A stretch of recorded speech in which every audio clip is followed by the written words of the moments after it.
नमस्कार, मैं हूं विकास वाजपेयी।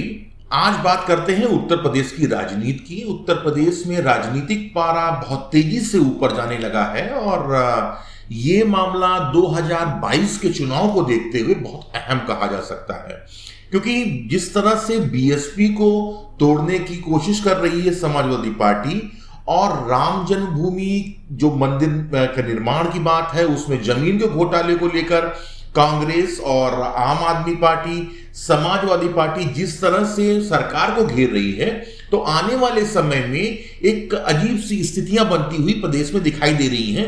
राजनीतिक समीकरण किस तरह से अद्भुत होंगे, ये भी देखने की वाली बात है और इस सारी चीजों का किस पार्टी को फायदा होने जा रहा है, ये बहुत देखने वाली बात है। तो देखिए, हमारी इस रिपोर्ट में हम आपको बताएंगे कि किस तरह से समाजवादी पार्टी के कार्यालय मुख्यालय में बीएसपी के जो बागी 6 विधायक हैं, बोले तो 9 जा रहे हैं और कईयों की और संख्या बढ़ सकती है, वो एक मीटिंग कर रहे हैं। उस मीटिंग के बाद में क्या बयान आता है पार्टी की तरफ से। प्रदेश की फिजाओं में राजनीति की झलक साफ दिखने लगी है और क्यों न हो, अगले साल प्रदेश में विधानसभा चुनाव की बिसातें जो बिछानी है और इसी के तहत प्रदेश में राजनीतिक दलों ने अपने अपने मोहरों को मैदान में उतारना शुरू कर दिया है। अब बयान से ज्यादा संकेतों की राजनीति पर ध्यान दिया जाता है। 9 बसपा विधायकों का एक बड़ा धड़ सपा मुख्यालय के अंदर सपा मुखिया अखिलेश यादव से मुलाकात कर रहा है, तो बाहर मीडिया और उत्साही कार्यकर्ताओं का जमावड़ा है। हालांकि बसपा और मायावती इस पूरी कवायद पर शांत हैं। सपा मुख्यालय से बाहर निकली सुमैया राणा ने बसपा को बागियों पर तो भाजपा को राम मंदिर पर किए जा रहे कथित घोटाले पर घेरा। जो लोग भी जिनको भी ये लग रहा है, जिनका ये ज़मीर कह रहा है कि हमको ऐसी पार्टी के साथ आना चाहिए जो जनता हित में काम करती आई है और आगे भी करेगी, निश्चित तौर पर उन लोगों का ही फैसला है कि वो हमारी पार्टी के साथ आएँ और उनका पूरा स्वागत है इस पार्टी।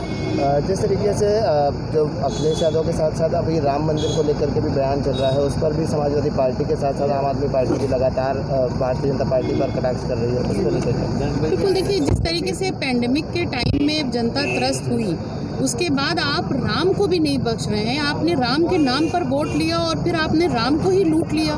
तो ये किस तरीके की आप राजनीति कर रहे हैं या क्या कर रहे हैं, मेरी समझ में नहीं आ रहा। लेकिन जनता भी इसका जवाब देगी 2022 में और निश्चित तौर पर हमारी सरकार बनेगी, तो एक एक चीज़ का हिसाब जरूर होगा। सुमैया जी, जो 9 विधायक थे, ये कौन कौन थे, इनके कुछ नाम बताइए। देखिए जी, मेरे पास नहीं, क्योंकि मैं काफ़ी लेट पहुंची हूं यहाँ पर, क्योंकि आज एक बहुत ही अहम मुद्दे पर बात होनी थी राष्ट्रीय अध्यक्ष जी से।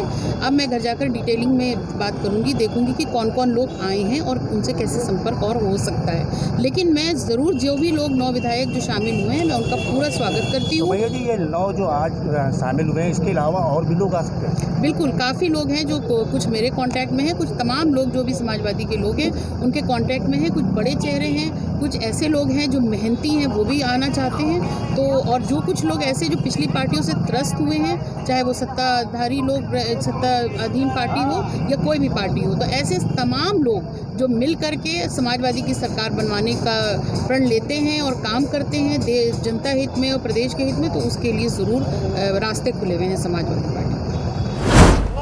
सर, आज बसपा की पार्टी विधायकों ने मुलाकात की है, क्या आगे की चर्चा हो चुकी है? अखिलेश जी से मुलाकात हुई है। देखिए, समाजवादी पार्टी के आदरणीय राष्ट्रीय अध्यक्ष जी ने कई बार इस बात को स्पष्ट किया है कि किसी बड़े दल से गठबंधन नहीं समाजवादी पार्टी करने जा रही, छोटे दलों से मिल करके भाजपा को हटाएंगे। भाजपा ने पिछड़ों को, दलितों को और जिन लोगों को सपने दिखाए थे, उन्हें धोखा दिया है, वंचित समाज को धोखा दिया है, न उनको हिस्सेदारी दी है, न उनको अधिकार दिया, सिर्फ उन्हें अपमानित किया है।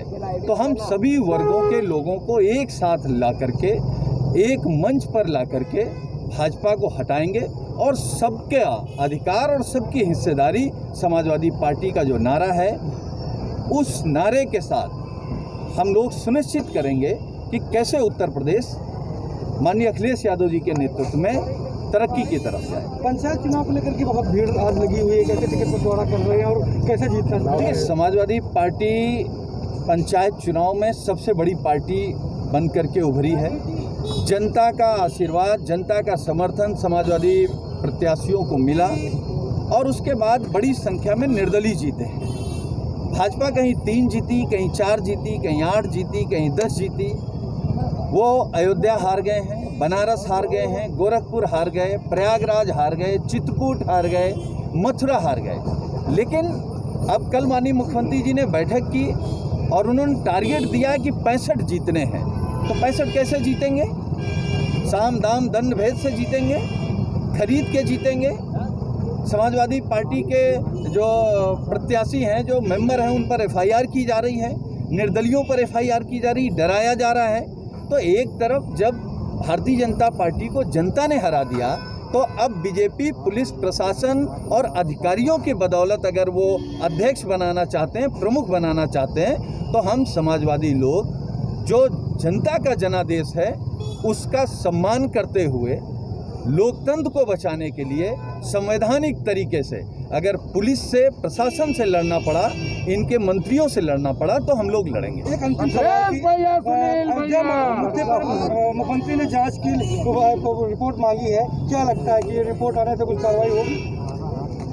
मुझे लगता है कि भाजपा और भाजपा के समर्थन वाले लोग केवल लूटने में लगे। कोई बैंक लूट रहा है, कोई कुछ लूट रहा है, केवल भ्रष्टाचार हुआ है और भ्रष्टाचार के बंटवारे के चक्कर में तो बीजेपी में झगड़ा है। और किस बात का झगड़ा है? सर, ये बसपा के बाकी विधायक थे, इनके नाम बताएंगे? इन संकेतों की राजनीति के तहत चुनाव के पहले ही समाजवादी पार्टी जनता, खासकर मुस्लिम मतदाताओं में संदेश देना चाहती है कि भारतीय जनता पार्टी को हराने का असली दमखम उसके पास है और ये मुसलमानों के वोटों के बिखराव को रोकने का एक संकेत देने भर के बराबर है। इस बागी अभियान को परवान चढ़ाने का श्रेय भी एक मुस्लिम विधायक को ही जाता है। आज समाजवादी पार्टी मुख्यालय में अखिलेश यादव इन विधायकों से इनके मन की बात टटोलने पहुंचे थे। इन बसपा बागियों में असलम राइन, मुर्तजा सिद्दीकी, हकीम लाल चंद, असलम अली चौधरी, सुषमा पटेल जैसे बड़े नाम शामिल हैं। बिफोर प्रिंट के लिए विकास वाजपेयी की रिपोर्ट। अगर आपको हमारा वीडियो पसंद आया हो तो इसे लाइक करें, सब्सक्राइब करें और साथ ही बेल आइकन दबाना ना भूलें।